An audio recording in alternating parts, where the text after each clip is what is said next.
Shalom, everyone, and Happy New Year, Shana Tova, Ktiva v'Chatima Tova. And today we're going to learn some ideas about Yom Kippur from a Kabbalistic point of view. And first of all,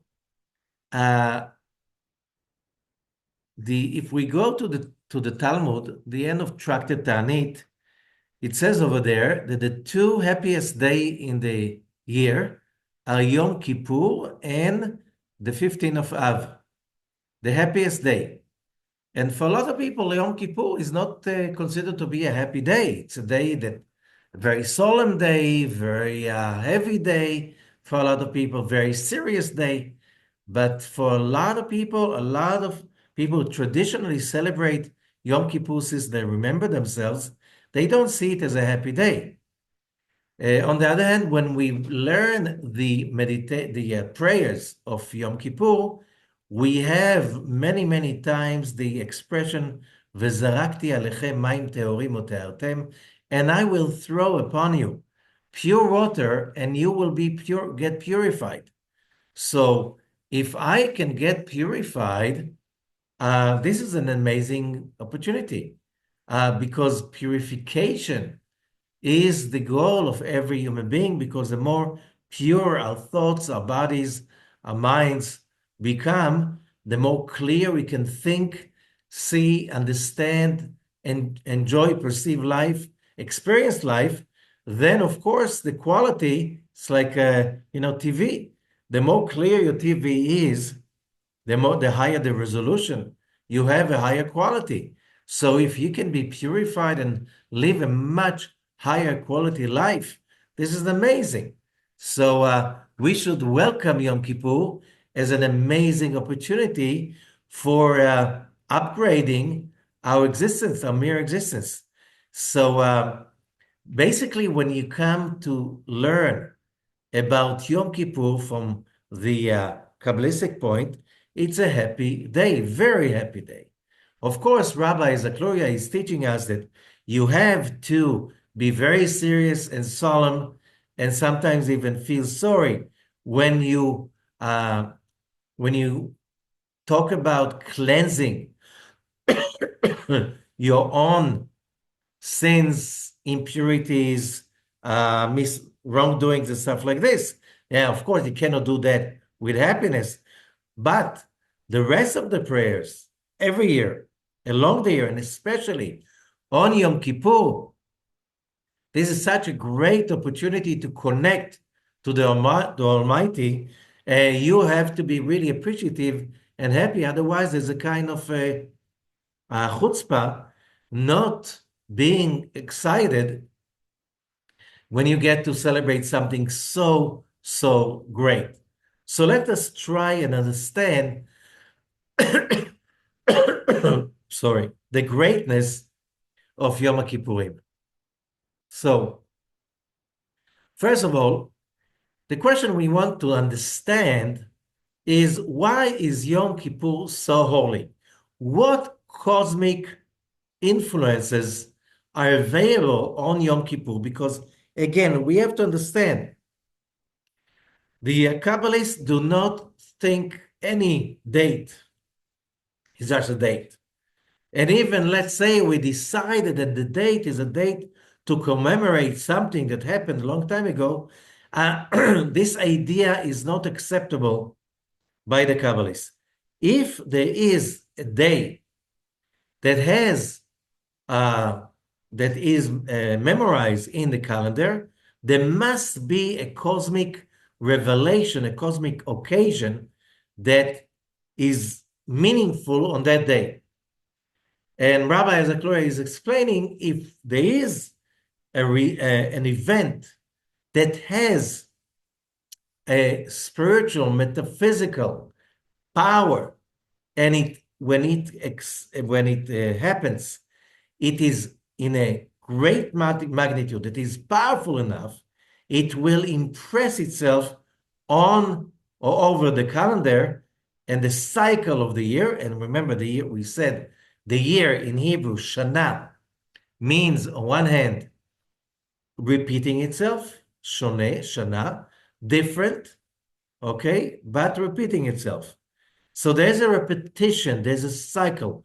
And in Hebrew, the word chag, a holiday, means making a circle. So why Yom Kippur so holy? The story of the Exodus, Mount Sinai revelation. So we celebrate every year the Exodus on Passover. Of course, that is being understood. Huge power that came from above and got a whole nation of slaves in an unprecedented event that the whole nation of slaves embarked into freedom from under the vicious, cruel slavery of an empire, the Egyptian empire. So that was a cosmic event. It was not a political event. The result was a political result. Suddenly there is an independent nation called the Nation of Israel. But it's a result of a cosmic metaphysical event. Then 50 days later, Mount Sinai revelation. This is also a cosmic event, so we celebrate it as the holiday of Shavuot. And then 40 days later, Moses is coming down with the tablets, but he's coming late. And the result, the golden calf. That has also a very powerful impression over the universe. And that's how we commemorate that day with the 17th of Tammuz, day of fasting. And we have the memory that Moses is getting the permission to correct, okay, repair the damage. And he's going up to the mount again on the first day of Elul, Virgo.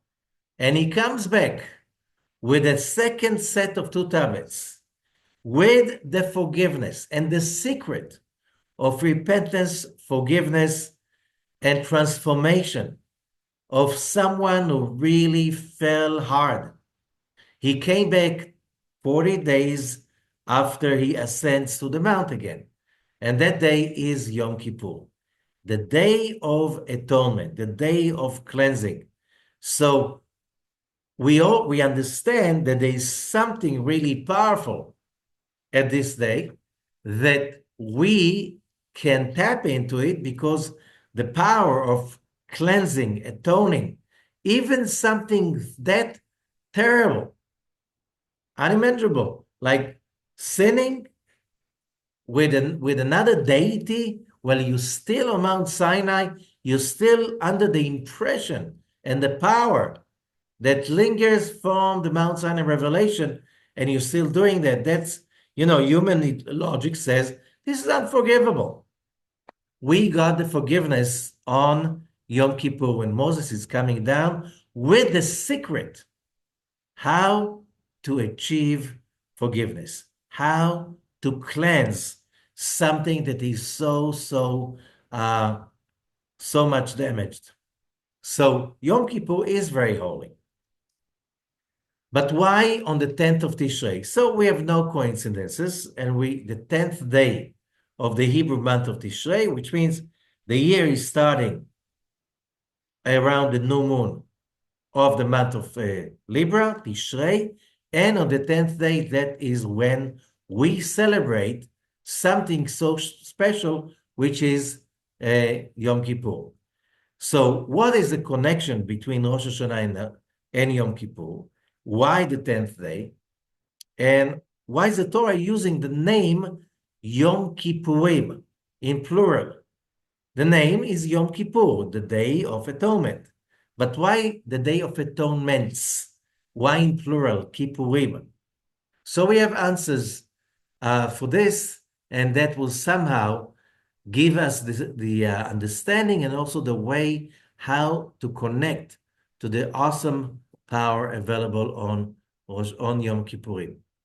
So the source for celebrating Yom Kippurim, we can read it in the book of Vayikra, Leviticus 23:27. אך בעשור לחודש השביעי הזה, יום הכיפורים הוא מקרא קודש יהיה לכם. והניתם את נפשותיכם, והקרבתם אישה לאדוני. Also on the 10th day of this 7th month, there shall be a day of atonement. It shall be a holy convocation unto you, and you shall afflict your souls and offer an offering made by fire unto the Lord. This is the traditional translation of the Hebrew text. We'll see that whoever read the text in Hebrew, or I'm not so sure, probably read it in Latin, did not really get the original Hebrew text. Like even till today, a lot of people do read Hebrew, and they get exactly the same understanding as the King James Version. Okay, so let's see what the Rabbi Moshe Chaim Luzzatto, the Ramchal, has to teach us about Yom Kippur. And his vision is always very educating, very awakening, very meaningful. אמנם עניין יום הכיפורים הוא שהנה הכין האדון ברוך הוא לישראל יום אחד שבו תהיה התשובה קלה להתקבל. The issue of Yom Kippurim is that the master of the universe, blessed be he, prepared one day that returning. We said when we explained about Rosh Hashanah that the Hebrew word teshuvah should be translated into returning, not into repenting. Repenting is something else. The word teshuvah is a simple word in Hebrew, which means returning, teshuv, hey. That the hey, which means our existence, as the Zohar is saying, is returning to be connected to its original source, which is the Creator. So the returning will be very easy to be accepted. והעוונות קרובים למחות, and the sins are very easy to be erased on this day. דהיינו לתקן כל הקלקולים שנעשו עליהם. Because on this day, this is a great opportunity to correct all the damage that was done by people. ולהסיר כל החושך, and to remove all the darkness שנתגבר על ידיהם, that darkness has been taken over by people's sins. ולהשיב השבים על מדרגת הקדושה, and to return the one who returned to the level of holiness, אל מדרגת הקדושה והקרבה אליו יתברך, to the level of holiness and closeness to him, to the Creator, שנתרחקו ממנו על ידי חטאותיהם, since they got far away by or as a result of their sins. So we understand the sins get us into frequencies that are farther and farther away from the tree of life, from the connection to the source of God's light and bliss. And on Yom Kippur, we have a great opportunity to get holier, to return to our original situation that all of us are coming from, being very close to God. והנה ביום זה מאיר אור שבכוחו נשלם כל זה העניין. And on this day, there's a special light shining, and that light has the power to complete this idea, this issue, which means that people can be cleansed, their sins being atoned, and they can return to their real original calling, being close to God. And there's a special light on this day that is shining, that allows us that shift from being far away from the Creator into moving as close as possible to Him. ואומנם הוא אור שלקבל אותו צריך שישמעו ישראל מה שנצטוו ליום הזה. However, this light is available on that day. However, to receive that light, to connect to that light, there is a need to observe what is being, all the mitzvot that connect to that day. There's a list of things you should do in order to be able to attach to the holy light of that day. ובפרט, and especially, עניין העינוי שעליה מתנתקים מן הגופניות ניתוק גדול. And especially that issue that is called inoi. As we read before, ועיניתם את נפשותיכם, and here the translation is affliction. So you need to be afflicted so you can receive that light. And this is a big mistake among a lot of people that believe in the Torah. They think that you can connect better to the Creator the more you're being afflicted. And it's a huge mistake. And we will explain it in detail. שעליה, what the word inui, שעליה מתנתקים, it's a verb, and it's not affliction, although it can be easily translated into affliction. Even in Hebrew, in modern Hebrew, you even use that word inui as torture, sorrow and torture. With this inui, מתנתקים מן הגופניות ניתוק גדול. We can disconnect from materialism and the materialistic body, a great disconnection. We can achieve a great disconnection. ומתעלים, and we can ascend במקצת אל בחינת המלאכים. We can ascend closely to the aspect that the angels are at. ושאר כל פרטי הדברים כפי פרטי התיקון. So we'll explain all the details in the coming study. Okay. What do we have also? As I mentioned before, וזרקתי עליכם מים טהורים וטהרתם מכל טומאותיכם ומכל גילוליכם אטהר אתכם. That's from Ezekiel 36:25. Then I will sprinkle clean water upon you, and you shall be clean. From all your filthiness, from all your idols, will I cleanse you. So again, we have this idea of pure water that is repeating many times during the Yom Kippur prayers. And in order to understand that, we will go back to Rosh Hashanah. We explained during the lesson about Rosh Hashanah, here I just explained a little bit. The cycle of the year has basically, theoretically, all the challenges, opportunities, connections a human being can make in order to achieve perfection. Every cycle is giving us all of these opportunities. Since the year is over and we, humanity, we did not achieve that desired completion yet, so the universe has to get itself organized to start all over again. However, if it is all over again, it's not all over again. Why? Because during the last year, most of us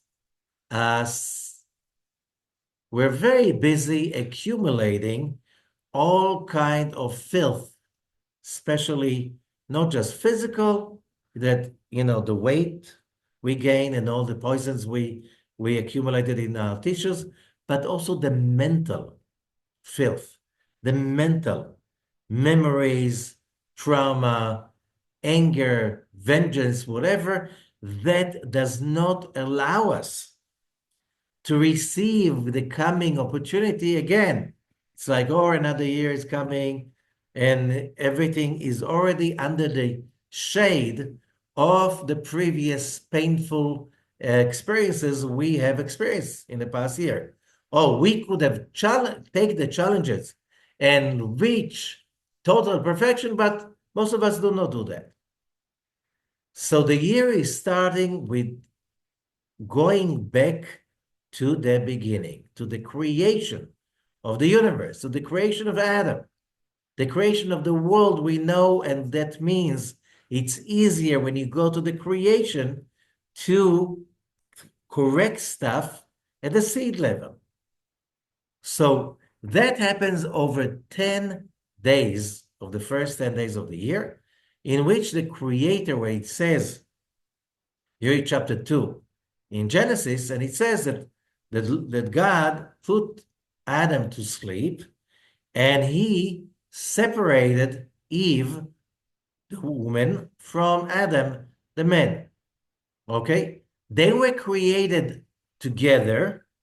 If you read carefully, chapter 1, on the sixth day, and God created Adam in his image, in the image, male and female. In the image of God, he created him. Male and female, he created them, which means Eve existed already in the beginning, in the first creation. However, now God needed to sever the connection between Adam and Eve, between the male and the female, so each can stand on his own, and then we can gain the profit of the union between Adam and Eve, between the male and the female, because that union is so powerful. The energy revealed is so amazing. You know, like you have oxygen and hydrogen. The moment you mix them and put a spark, the energy revealed is amazing. You can solve the world's energy. You just have an engine working on hydrogen and oxygen. You know why? Because what is the result of burning hydrogen and oxygen? Water. And water is not a pollutant. Okay? The best way. Still, we don't know how to apply that into today's energy system, but you understand. So, like, if you take male and female, put them together, it's like putting hydrogen and oxygen together. There's amazing positive value that is being revealed. As we know, when a man and a woman get together in a holy matrimony, there is a revelation. And as we know in the Tanakh, where it says it's like the blessing is, this is like revealing a power of a temple. Binyan Deat. It's like an eternal temple that can be created from a male and woman when they get together and become one all over again.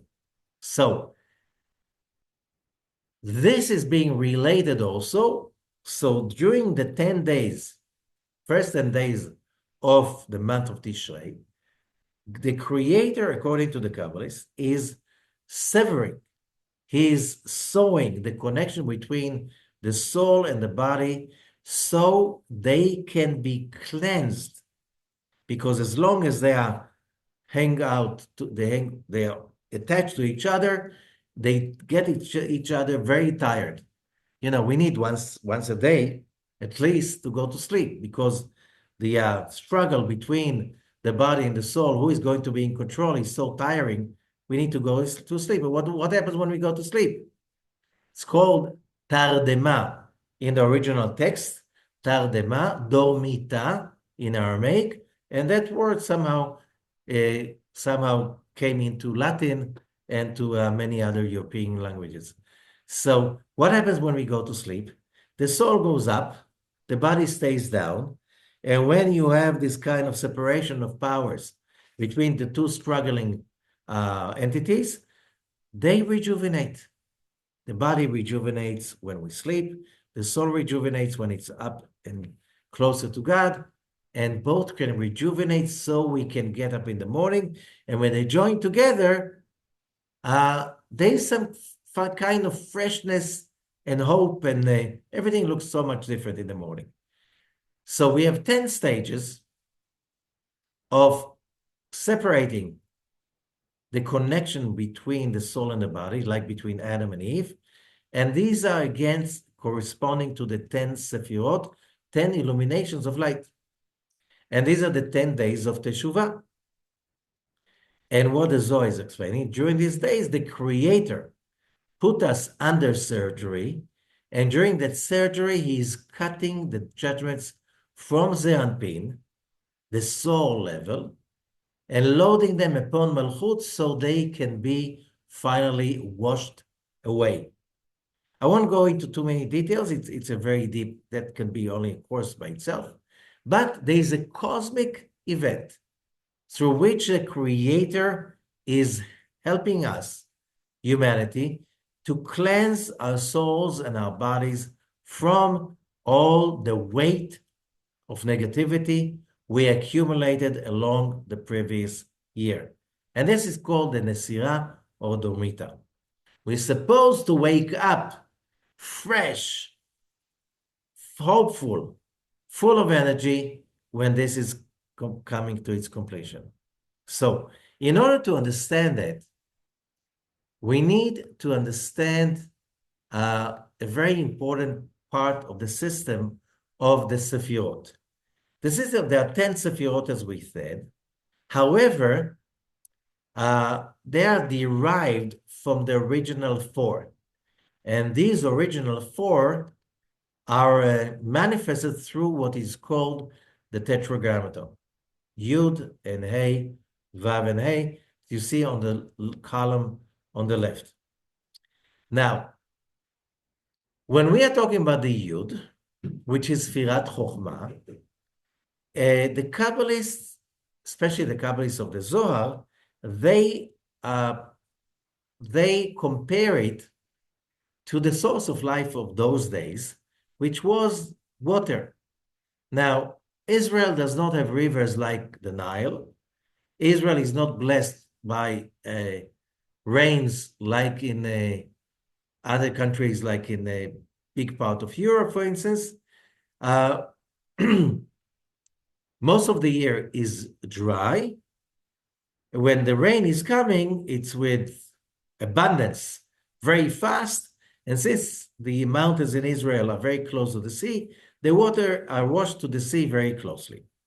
Some of the water stay, and they're being accumulated in some aquifer in the mountains.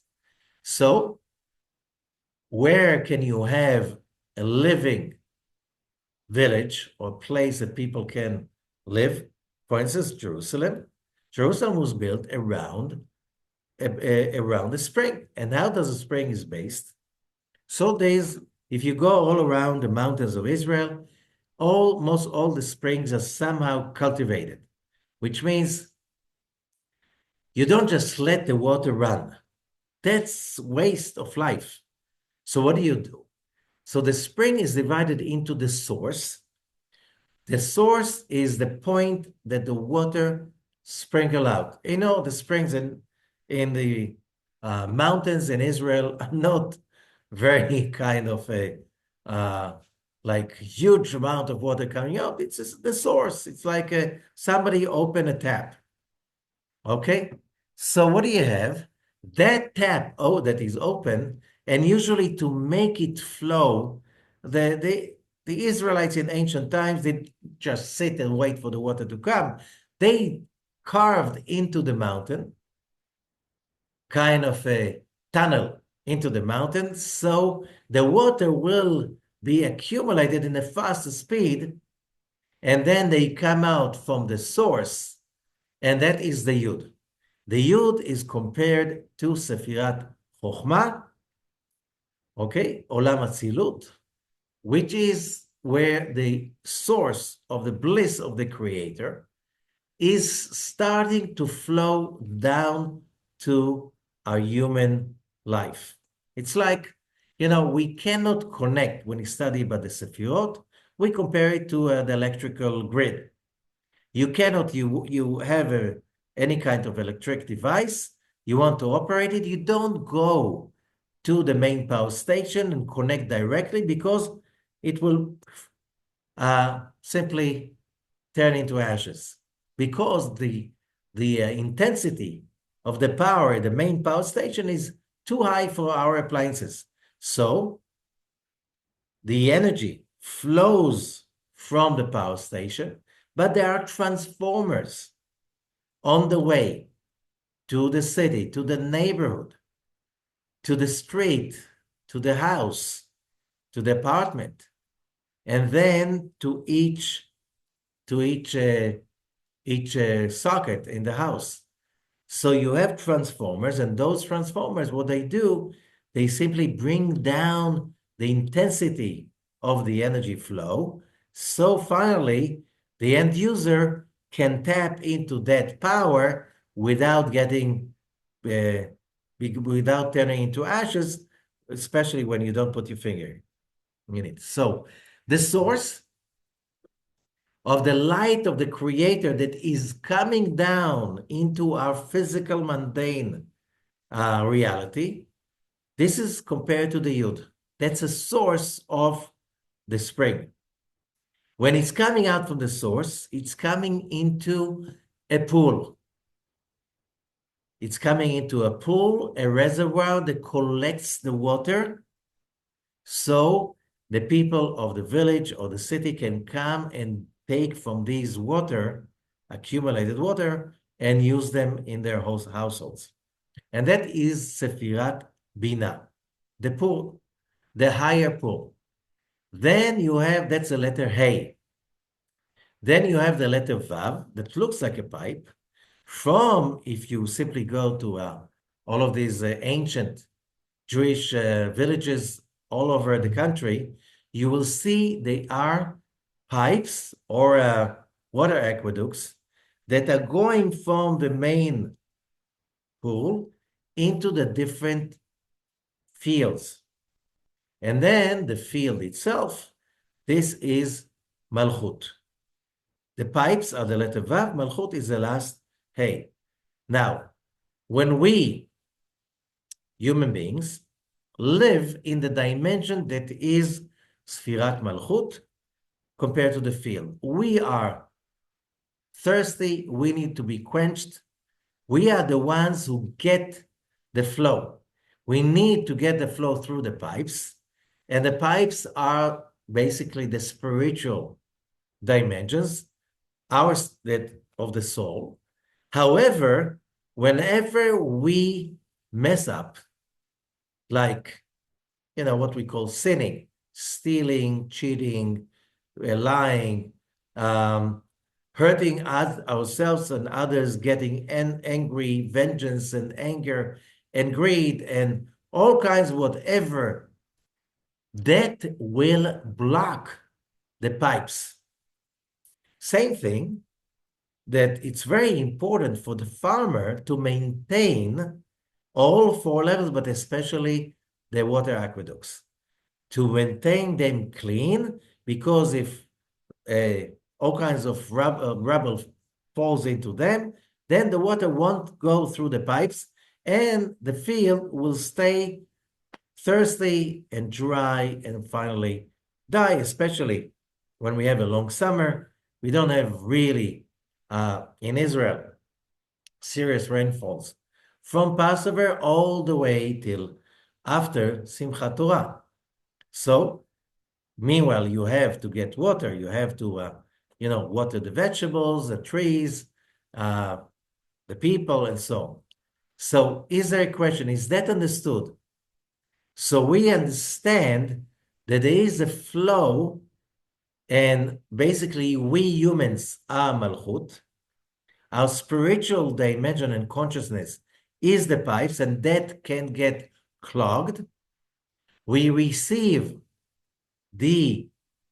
our life from Bina, that is also called Ima, mother, because it feeds us from the main pool, and Bina is getting its fulfillment from the source, the Yud.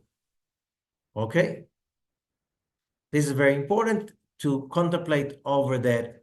And also when you contemplate and meditate on the letters of the Tetragrammaton, the Yud and the Hey and the Vav and the Hey, and you can find the special basic steps in the meditation on the same channel on YouTube. You can find the meditation that will train your brain and your soul to use those letters as the funnel for the flow of bliss from above to below. Any questions? Okay, if this is clear, so now we can understand better the story of the high holidays. So when says Rabbi Isaac Luria, the great Kabbalist, one of the greatest ever, lived in Israel, Egypt, suffered in the 16th century, born in Jerusalem, lived most of his life in Cairo, in Egypt, and then came when he was 36. He came to live in Tzfat. There was a big center of Kabbalah at the time, and he became the leader of the Kabbalists over there. And he taught whatever we know. He taught there over 18 months, and then he passed away at the age of 38. So Rabbi Azakloi is asking, why is it that the Torah always saying Yom Kippurim in plural and not Yom Kippur, the Day of Atonement? Why does it say the Day of Atonements in plural? And he says this is to show there is a combination of two frequencies of existence, Bina and Malchut. To remind us again, Bina is the upper pool, where all the bliss is accumulated, and Malchut is the field, the end user. How? If you look at the word Kippurim, when you write Kippurim in plural, you can divide the word Kippurim into three pairs of letters. One pair is Kafvav, 26, which usually symbolize in the numerology of Kabbalah, Zeir Anpin. Where did we see Zeir Anpin? That was the pipes. Okay, Zeir Anpin is the pipes. And Pei Reish is 280. That's always the symbolism of judgment, Malchut. Where is Malchut? Malchut is the bottom, the field. And you have 50, Yud Mem, Yam, Bina, 50 gates of Bina. So we have all three that we go back again. We can see Bina, Zeir Anpin, and Malchut, says Rabbi Zakloria, are getting united on Yom Kippur. There's a cosmic, unusual event, unique only for Yom Kippur, in which all three unite together. But what does that mean?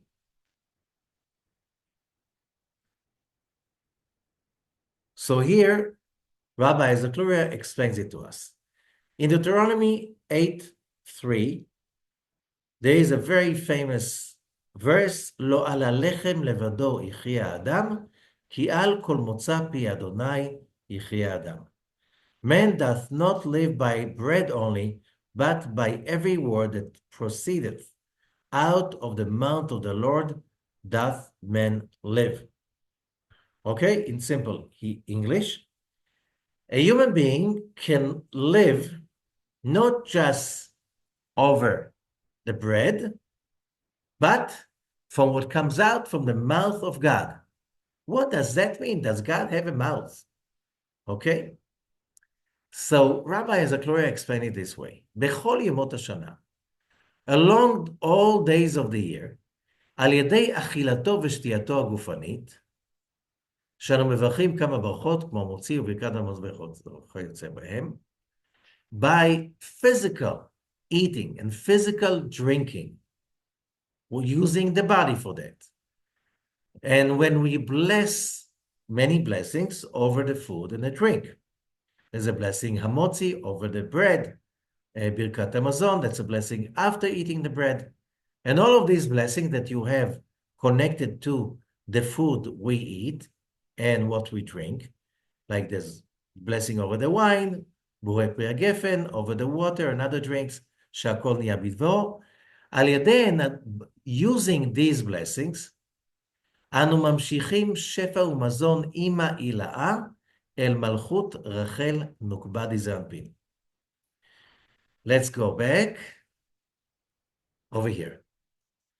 When we say the blessings over the food and the drinks, we create by the words of the blessing we create a flow of bliss that is coming down from Bina, the pool, through the pipes into Malchut, which is ourselves. Okay? So what is the purpose of the blessings of the food? Like most religious people, we're taught, educated, that you say the blessing to thank God for creating the food and providing it to you. But this is not totally correct. What Rabbi Zachariah is saying, yes, you should be thankful for what you get, but it's not the whole picture. The picture is that the words of the blessing of the food, they create a flow through the tree of life through which the light of life flows from Bina to Zeranpin to Malchut, and that is nourishing our bodies and souls. Okay? So we get nourished physically from the food. However, the inner aspect of the body and the soul is nourishing through those special sefirot. However, ביום הכיפורים, on יום הכיפורים, אנו נותנים לה אכילה ושתייה ושירי דברים מסוד הפנימיות דבינה, שהם ה' קולות, כי אז עולה היא הבינה ממש. לכן אנו מתענין ביום הכיפורים כדי להמשיך אליה אכילה ושתייה בסוד ה' קולות הפנימית שהם ה' גבוהות מאימה. Okay, let's go back to the pool. On Yom Kippurim, says Rabbi Azakloya, God awakened, he's changing the constellation of his creation. In order for the flow of bliss to go, it needs always to go through from the Yud to the Hey, to the Vav, and the Hey, as it is in the spring, as we explained. However, something unique is happening on Yom Kippur, in which Malchut, Sfirat Malchut, the field, us, our consciousness, body, physicality, whatever you name it, our reality is ascending upwards, passing the pipes, and settling down in the pool. Which means we humans can ascend on Yom Kippurim and settle in and immerse in the upper pool. Which means, since we are immersed in the upper pool in Bina, we are right now surrounded by very intense light, and that light has the power to cleanse us, nourish us, fill us up for the coming year. This is the imagination of that, what Yom Kippur is about. That we go up, we are far away from the pool, so, the aqueducts, till they bring a drop of water, it could take time. Sometimes they're blocked through our misbehavior. Now we bypass the pipes and we go up and we sit in the main pool, immersing in the pool of bliss. This is the way Rabbi Zachariah is explaining. So that means that if I want to nourish myself, I do not need the physical food, because the physical food is supplying the nourishment through Malchut. I'm not in Malchut, I'm in Binah right now. I don't want to be grounded, I'm already at the source. So I don't need the physical food, the physical connection to something that is intermediate. I can connect to all the feeding in the universe without any grain of wheat or any kind of food. Not a fruit, not a vegetable, nothing. I am being fed through the whole day of Yom Kippur directly without any intermediates. So, of course, there are no, like, when you have the whole network of marketing, every step gets his own profit. By the time I get it, there's so much payment that I have to pay. Here, I'm getting directly wholesale, no intermediates. So, and that is what's happening on Yom Kippur. And therefore, he says, when it says affliction, he's using the word Inu Yom Kippur, says, no, we are basically removing or disconnecting from food and drinks so we can connect directly to the source of nourishment. Okay? There are 5 afflictions. No food and drinks. 2, no leather shoes. 3, no sexual relations. 4, no ointments. 5, no washing with water. But what does afflictions mean? Suffering, torture? In Hebrew, there's a meaning to that.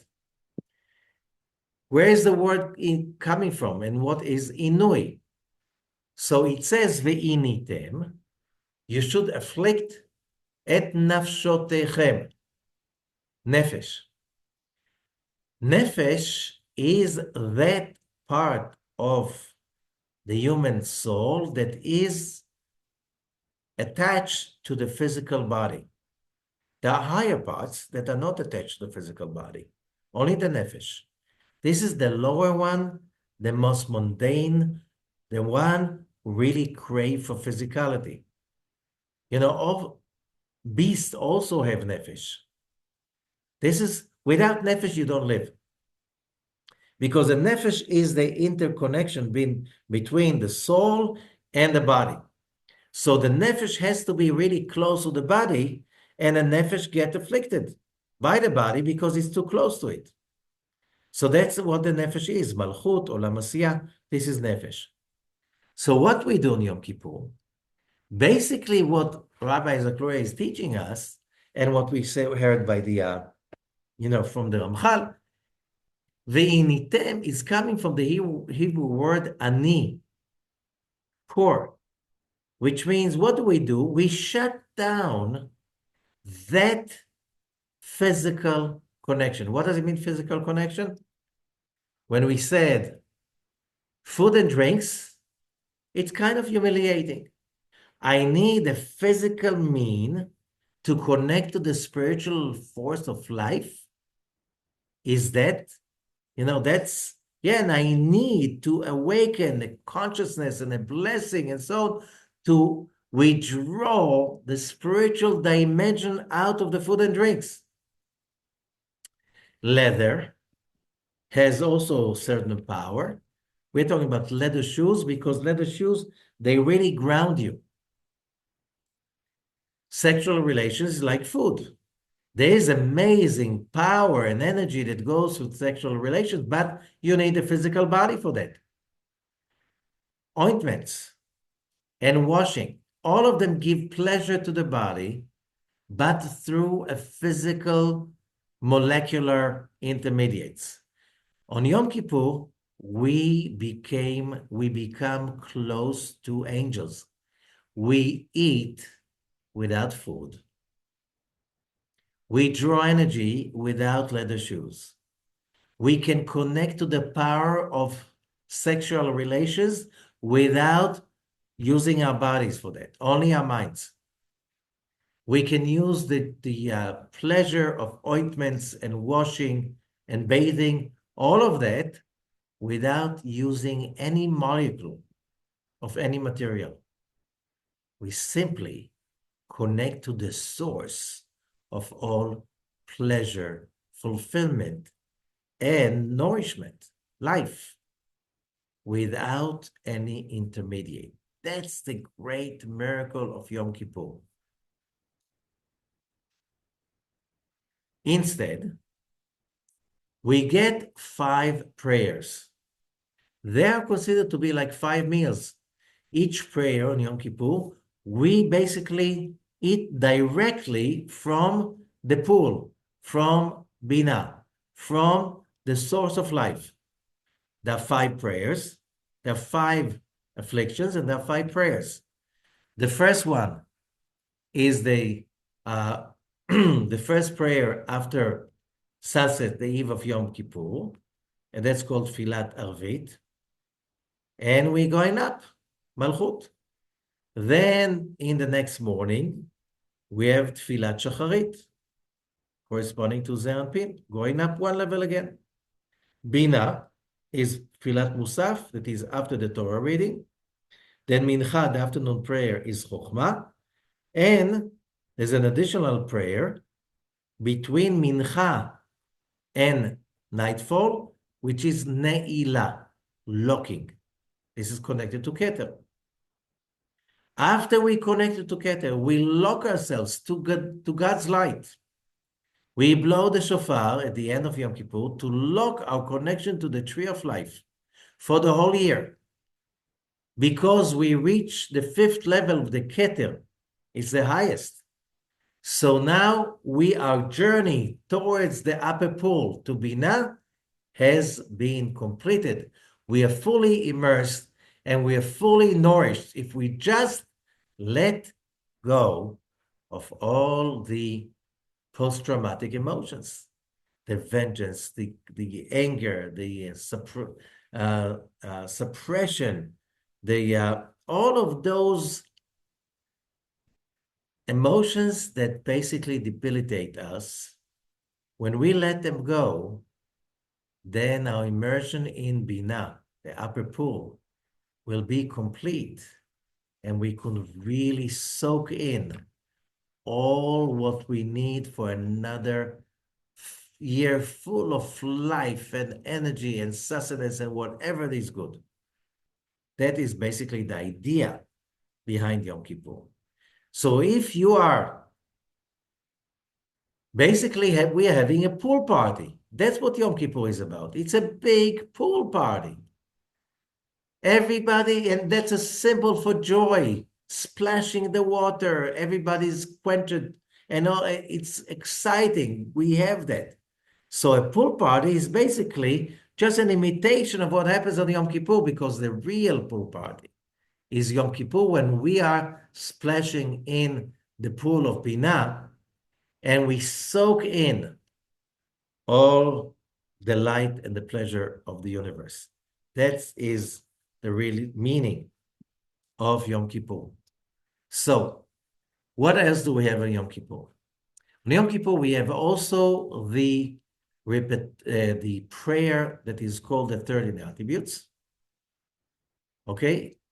Basically, traditionally we say 26 times.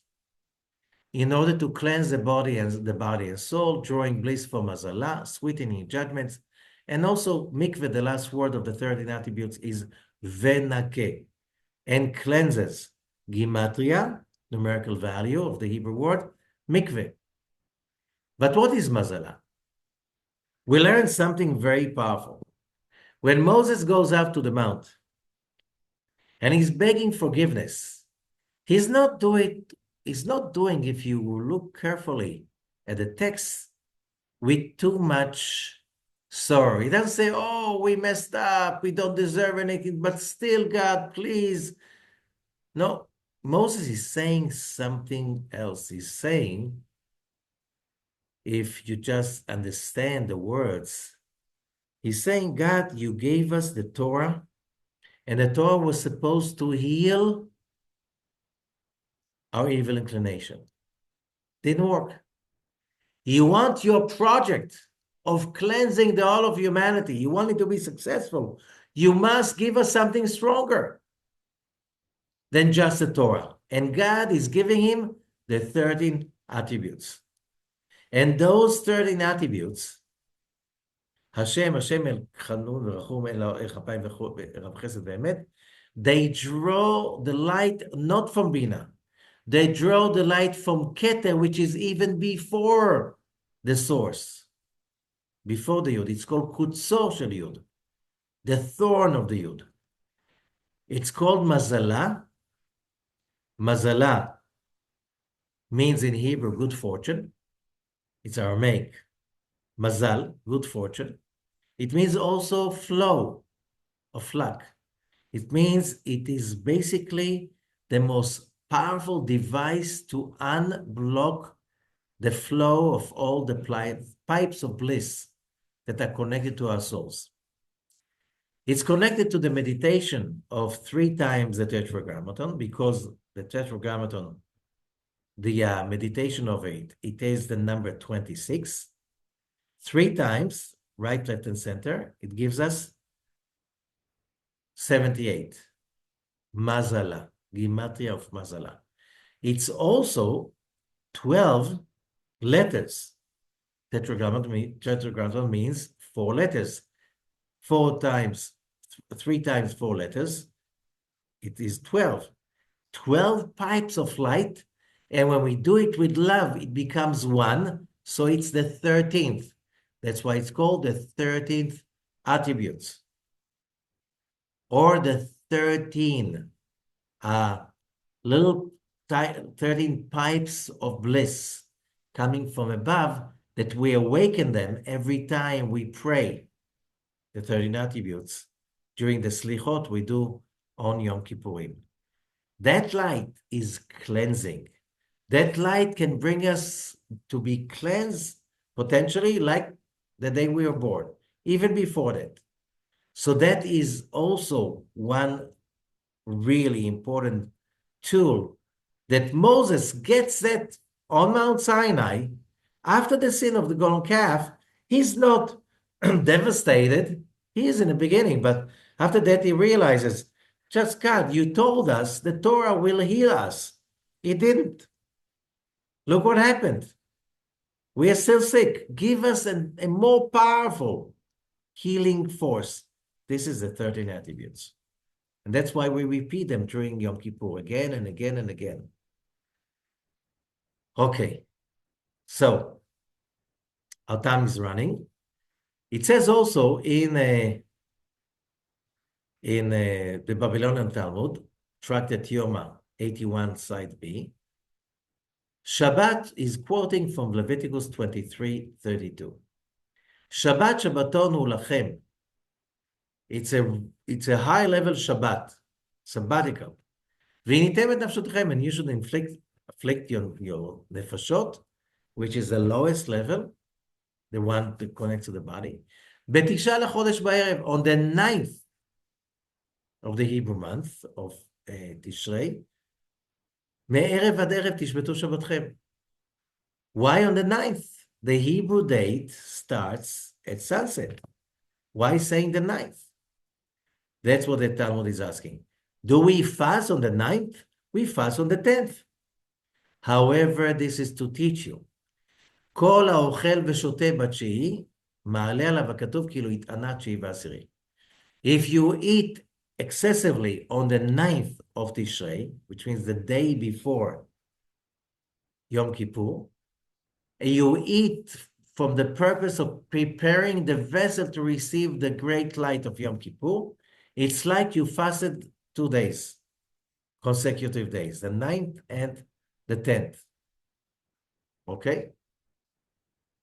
So that's why another thing. So on Yom Kippur, therefore, we do not work. We do not use electricity. We do not deal with anything that belongs to the nefesh, to the physicality. Why? How, your thoughts are where you are where your thoughts are. So when you're busy with Olam Asiyah, the world of action, you're busy with the materialistic dimension, that's where you are. You cannot be at the same time in the upper pool. You have to disconnect yourself from the physical reality. So you don't use electricity, fire, money, business, stuff like this. You just focus on being connected to that upper pool. However, you need to bring a vessel over there. That's why you should eat excessively, like an additional meal on the 9th, which means the day before Yom Kippur starts. so you can build a vessel to receive that light, to hold on to it. And there is also another thing that was really important during the time of the temple, the scapegoat. What is a scapegoat? There is a connection between global warming, environmental pollution, global violence, epidemics, and plagues. All of them are connected to the scapegoat. Why? On Yom Kippur, Aaron the high priest, or after he passed on, other high priests would take two goats. They put a lottery. One stayed in the temple in Jerusalem, and one of them was taken away to the desert, to a special location called Azazel. Okay? In the desert, east of Jerusalem, it was a special mountain, and there was a special person to take that goat. Okay? Scapegoat. And that person was called E.T. He looked weird. He didn't look like he's one of everybody else. But he's the one who took from the Kohen Gadol, from the high priest, that goat, not before the high priest will put his hands over the head of the goat, and he will make a confession of all the sins of all his family, the Levites, and the whole nation, the whole world, onto that scapegoat. I understand what scapegoat means. He will carry all the sins east from Jerusalem, deep into the Judean desert. You just leave Jerusalem to the east. Within few meters, you're already in the Judean desert. You can have like a very heavy rain day in Jerusalem. You just go beyond after Mount Scopus to the east, and you are in everlasting summer. Okay? So he would walk over there for a long walk into a mount called Azazel. And over there, he will throw the goat down the ravine. Okay? The other goat will be sacrificed or be brought as an offering in the temple. Okay? And that's exactly also when the high priest will go into the Holy of Holies and pray for the cleansing of himself, his family, his tribe, the nation, and the whole world. So, what would that achieve? So the Zohar explains that the goat, although it is a kosher animal, but also the dark side kind of uses it. And that means it comes and goes. That means that you can use the goat as a scapegoat. You can deliver all the negativity of humanity on Yom Kippur, and by this cleanse humanity for all the loads of mental dirt that has been accumulated during the past year. So today, we don't have a temple. What do we do in order to cleanse humanity? We see the cleansing is not really happening. The world is getting more polluted. Whoever, you see when you sail the seas, you see sometimes like huge islands of garbage. You see also the violence. You see how people get really mixed up about who they are and what they are and what they're calling. We need that scapegoat to be like kind of a funnel to channel out all the negativity. So what do we do instead of, because we don't have the temple right now, instead of that, we have three elements. The Torah reading of Yom Kippur is the reading from Parashat Achrayimot that speaks about the Yom Kippur rituals in the temple, including the scapegoat. Then after the Torah reading, we have the Tfilat Musaf. That's the third prayer from the beginning when we counted the prayers. Tfilat Musaf, in which we repeat Seder HaAvodah. We simply visualize in detail exactly what the high priest used to do in Beit HaMikdash, in a temple. And we lived it with our imagination, with our hearts, so we can experience the same cleansing. And there's one more thing that was added about 1,000 years ago, a little bit more, that is called Kapparot. Kapparot is not a sacrifice, but it's a slaughtering of a chicken on the morning before Yom Kippur. And Rabbi Zakloria explained to us on his book, Pri Etz Chaim. He didn't write it. His students wrote it from his mouth, page 600. והוא סוד כפיית הגבורות. And this is the secret of how to turn the judgments, turn them, not remove them, but control them and use them in a kosher way. And how? כי תרנגול נקרא גבר. A male chicken, a rooster, is called in Hebrew gever. Gever means a man, but it means all is coming from the word גבורה, judgment. והוא סוד הגבורות של היסוד. And a rooster has a frequency that is equal to ספירות גבורה of יסוד. הנקרא גבר. הוא סוד נוקבה, והוא יום ט' כנגד יסוד. So, remember, we have 10 days of the Nesirah, of that operation. And on the first day, it's the operation on the level of Keter, the first Sfirah. Second day, Chokhmah. These two are the most powerful. That it's a beginning, and therefore it's the 2 days of Rosh Hashanah. Then every day we have another. On the eve of Yom Kippur, this is the 9th day, which means Yesod. So we can cleanse the level of Yesod, one before the last, and we can cleanse it using a chicken or a rooster in order to subdue those judgments and get them purified. Ach ביום הכיפורים, אז הוא גבורות מלכות. On Yom Kippur, this is the 10th, which is Malchut. The only animal that can cleanse the judgments on Yom Kippur, Malchut, is the goat. The harsh judgments. And therefore, on Yom Kippur, when we had Bet HaMikdash, we used the goat. But now we don't have a Beit HaMikdash. We don't have the temple. So we can individually, every person, cleanse his judgments through the slaughtering of the chicken.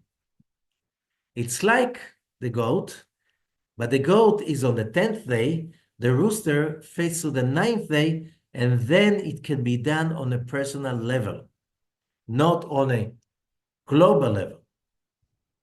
And that can be that can be done be'ashmoret, which means just before dawn, early morning, the 9th day of Tishrei, and that day, that in the evening, it's already Yom Kippur. Because then, this is the same way that the spiritual light awakens to overcome the judgment of the night and bring upon the day. We use that same power to overcome our judgments and bring the light, mercy, and balance to ourselves. Okay? So, how do you do that? So the tradition was that every person will come to the shochet, the person who slaughters the chicken. And if it's a woman, you bring a chicken female. If it's a man, a rooster. If it's a pregnant woman, 3. 1 for the woman, chicken, female. And now the baby, we don't know if it's a baby, a boy or a girl, so we do 1 female chicken, 1 male. So it's 3 altogether for a pregnant woman. So, and then the shochet slaughters them with the kavanah, with the meditation. 2, by the slaughtering, eliminate the judgments from the person and from the chicken. I won't go into detail so much, but there's something over there that removes judgments. And that should be done just before dawn. Today, Baruch Hashem, there's so many of us. If everybody goes to the shochet at that moment to slaughter, to do the kapparot, they tried in previous decades.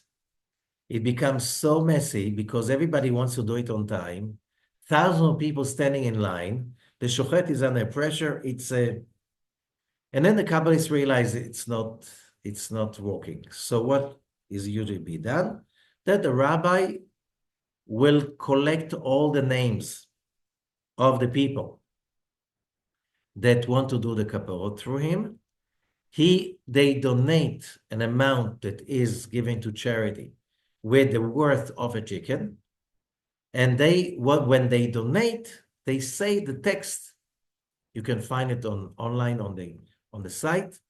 The text, basically, this chicken will go to death, I'll go to life. And, that's basically what it says. So you do it with the money. You donate today, you can donate it online. Okay, and then the rabbi, and you send the names of the household to the rabbi. And the rabbi does over a few chickens. Then he can, quietly do the meditations, and then the shochet can do everything can be done with consciousness, and then the judgment can be removed on the level of Yesod, the 9th level. On Malchut, we have the Torah reading for that, and the Musaf of Yom Kippurim. Then we should meditate on cleansing the judgments of the whole planet. Remove the violence, the dirt, the negativity, the pollution, so humanity can recuperate and start all over again. We have also in Yom Kippur, we have what is called vidui, wrongly translated as confession. Vidui in Hebrew means confirmation. So what is that we want to confirm? And the answer is very simple. We do it a few times during Yom Kippur. We take the fist of the right hand and we hit. We don't hit, we touch around where the heart is.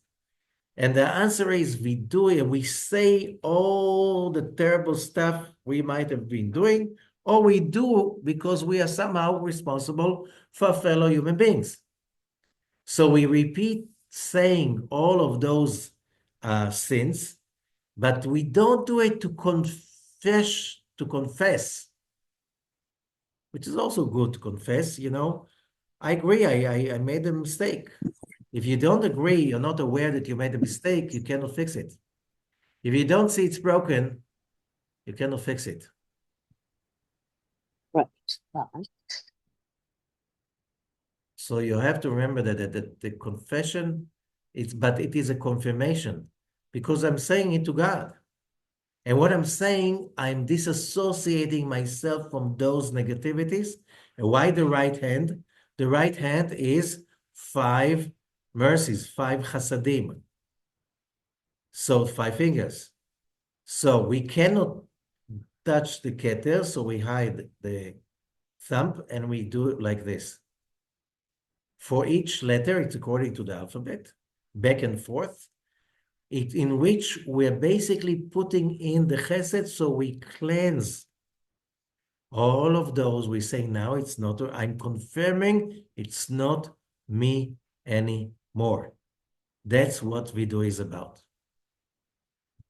What else do we have? Now we have the Kol Nidrei. A lot of people think that is the most important prayer. It is not. It's not even considered as one of the 5 prayers. Kol Nidrei opens the ceremonies of Yom Kippur. And over there, the Zohar says, Parashat Pinchas, verse 808. Deyomin deit behon melechet chol inun misitra de tzadat tovera. The days of the year that are not Shabbat or holidays, they connect to the tree of knowledge, good and evil. What does it mean, good and evil? It can turn over a second from good to evil, from a staff to a snake, and from a snake to a staff. What does it mean? What is the tree of knowledge, good and evil? We go through stuff through the day, and we're being tested. Tested, the word nisayon in Hebrew, it's like we are being given an opportunity to perform a miracle. Something negative happens. A challenge arrives, and we're being tested. Would we consider that as an opportunity?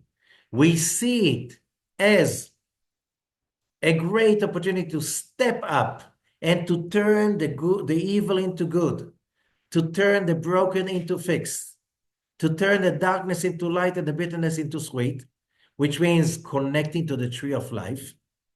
Mate, a staff. What does it mean? I'm in control. That's Moses' staff. Or I can start complaining, fall apart, get upset. In that moment, I connected to death, to the angel of death. Every day we have so many opportunities to hold the staff and to take the control and to have the certainty of positivity that no matter what happened and how terrible it is, this is my opportunity. And that's when I overcame the tree of knowledge and came to connect to the tree of life. However, we are not perfect. And during the day, every day, with our moments that we get scared, we forget it's all for the good. We forget that it's all opportunities that the Creator let us face so we can reveal spiritual light. When we don't, we fall. And then we meet the snake, death. So each person, according to his level, some of us meet the snake many times every day. Some of us, we meet them with excitement and we turn them into the tree of life. However, on that day, Yom Kippurim, the Itkare Kodesh is called a holy day. Shalta in another chay, it's only for the tree of life. There's no tree of knowledge available on Yom Kippurim. The lo yishtatef imei Satan. Satan has no share with Yom Kippurim. Ufegera, no other negative damage. Umisitrei lo yigucha, from his point of view, from the point of view of Yom Kippur, it's a tree of life. No evil can stay there. Uveginda, because of that, so the slaves, we, humanity, can rest from our journey, from our daily fights on Yom Kippur. It's more than Shabbat. We can, if we follow the rules of Yom Kippur, we don't touch all of that stuff. No food, no work, no fire. We can elevate to the tree of life. We can go into freedom. We can, we can be released from our chains, heavy chains of darkness, worries, anxieties, post-trauma emotions, and stuff like this.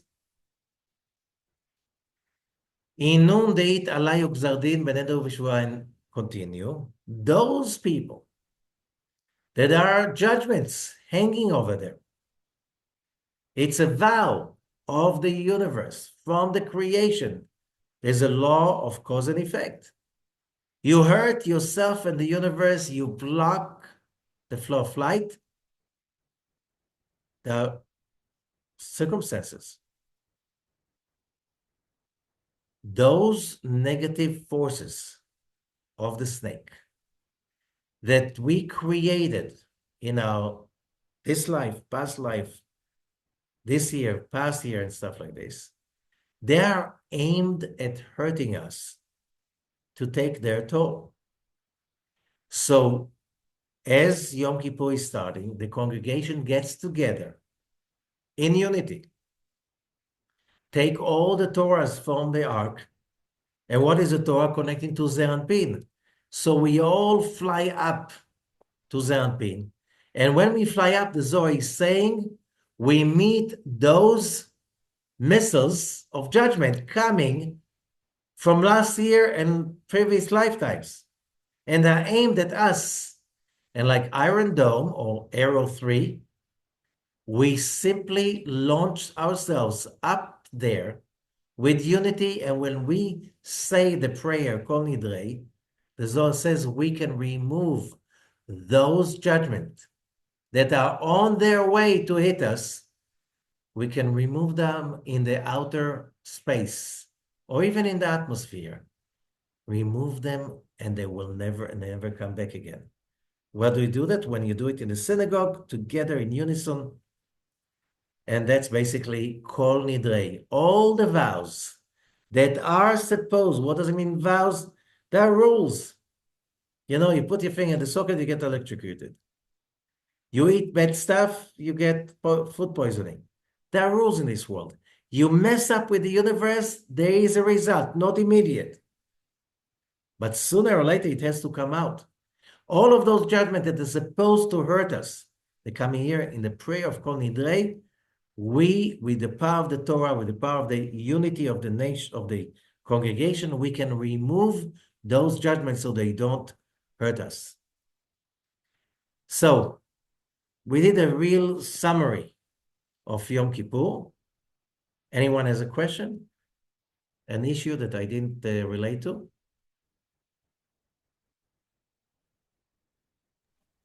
Can you do it for an adult child? Can what? Can you go through Yom Kippur and do the prayers for an adult child? For? If they're not there. Oh, first of all, if you read the Yom Kippur prayers, like Rosh Hashanah prayer, you're not praying just for yourself. We pray for the whole world. This is the text itself. You don't have to meditate on the text itself. It's the same, very similar to the text of Rosh Hashanah. We are praying. There are very small part outside that we pray for sustenance or health. Most of the prayer is about cleansing the whole of humanity. Be the king. We ask God to be the king of the whole world, not just me. Okay? So of course you have to pray for everybody. You want your prayers to be answered. The biggest trick is to pray for others, not just for yourself. Okay? Yes. Question. Yes. Are you going to send out the instructions for the Kapparot? I sent it to you. I hope you got already. If you look at your phone, you should have it already. Okay, I'll check. Okay, Thanks. or you'll find it also on the front page of livekabbalah.org. Yes, right. I looked there and I didn't see it. That's why I asked. Oh, it's not there yet, but it's going to be. But for the members, I sent already the link. Get it. Thank Thank you, you. everybody.